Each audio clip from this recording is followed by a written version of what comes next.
Hello and welcome to another episode of Gowing Live's Longevity Weekly with me, Chris Kerwin. This is a show where I bring you all the news and updates from the world of health, wellness and longevity.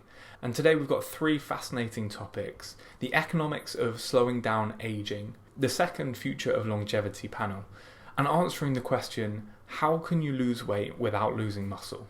So without further ado, let's get into it. The ethical implications of slowing down ageing are obvious. After all, who wants cancer, dementia, heart disease, or any other type of age-related condition earlier in their life? As if this wasn't enough, another outstanding benefit of slowing down age-related diseases, or even stopping them, is the huge amount of money it will save.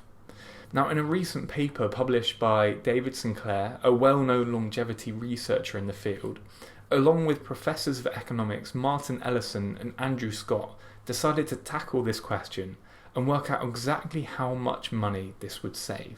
To estimate this, the authors use a methodology called the value of statistical life, which is used to calculate the economic value of a change in the likelihood of death.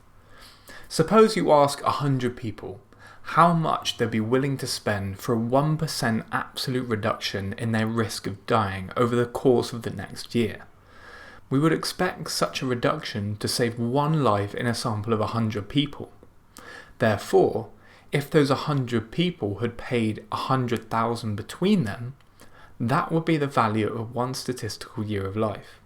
The authors modelled the year-by-year willingness to pay for improvements in life expectancy and health.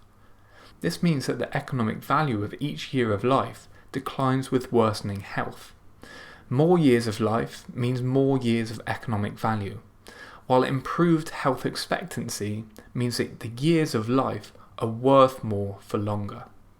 Now, based on this, they estimate that if aging could be slowed down by enough to extend life expectancy by just 1 year, then for the population as it stood in 2017, it would be at $37.6 trillion US. Now, for a 10-year increase, that number would increase to $366.8 trillion. Now, these are astronomical numbers. However, they don't take into account economic and health inequalities across the population. Now, the overall take-home message of this study was that delaying the onset of age-related diseases, i.e. increasing health expectancy, is likely to be more valuable than raising life expectancy alone. Treatments to slow aging would be extremely valuable, potentially more so than the eradication of some of the most deadly chronic diseases. And there are also currently drugs available right now which could have this impact.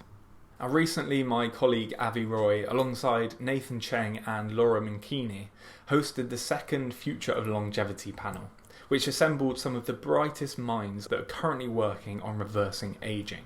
As with the first event, this discussion was intended to illuminate how each of the researchers is approaching longevity, and if we're actually any closer to yet achieving it. Now, here's just a short clip. And the question is really simple. How do you plan to reverse aging in your own ways? And this is a question for each one. And maybe we can go ladies first. Kristen, if you want to start it off, how do you, your efforts, your company, how do you guys plan to reverse? Yeah, for sure. So I'll dive right into that. So at BioAge, we think that really the low-hanging fruit in aging is to copy what already works. There already are a lot of people who live to be 100 plus in great cognitive health and great physical health. What's different about those people at the molecular level that we can target with a drug? And so our whole approach at BioAge is to really follow large cohorts of people throughout their aging, because humans do age on the scale of decades from 50 to 100, and then map out using modern omics technologies and systems biology and AI, all the different pathways that predispose to exceptional longevity, and then target those with therapies. And that's true for the first 3 clinical bets we've made, as well as for additional ones we'll make over time.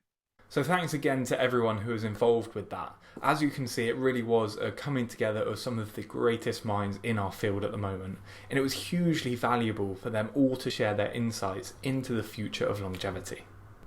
A question that was explored recently by my colleague Alex was, can you actually lose weight without losing muscle mass? A recent episode of Peter Attia's The Drive, a podcast well known for its deep dives into all aspects of health and longevity, provided some answers to this. The host, Peter Attia, welcomes biochemist, nutritionist, and former award-winning bodybuilder Lane Norton on to talk about the biochemistry of muscle building.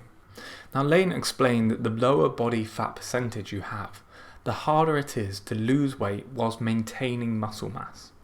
Likening losing adipose tissue to wringing out a wet towel, it is much harder to wring out that last bit of water than it is to wring out the water when you first start squeezing. Now, his advice to minimise muscle loss was to use diet breaks after around 3 or 4 weeks of dieting. The take-home message appears to be this: as long as you maintain the same level of resistance training while dieting, you should be able to lose most of your fat mass with minimal loss of lean muscle, and much of the lean muscle you do lose will not be muscle mass.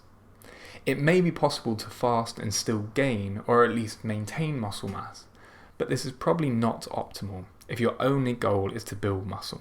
And that is it for another week of Longevity Weekly. So thank you so much for joining me. I really hope you enjoyed it. If you'd like to check out more, go to the Gowing Life website, gowinglife.com, where you can find out all of our recent articles and updates on the world of longevity, including our 101 facts about aging and all of our recent longevity dailies to keep you interested.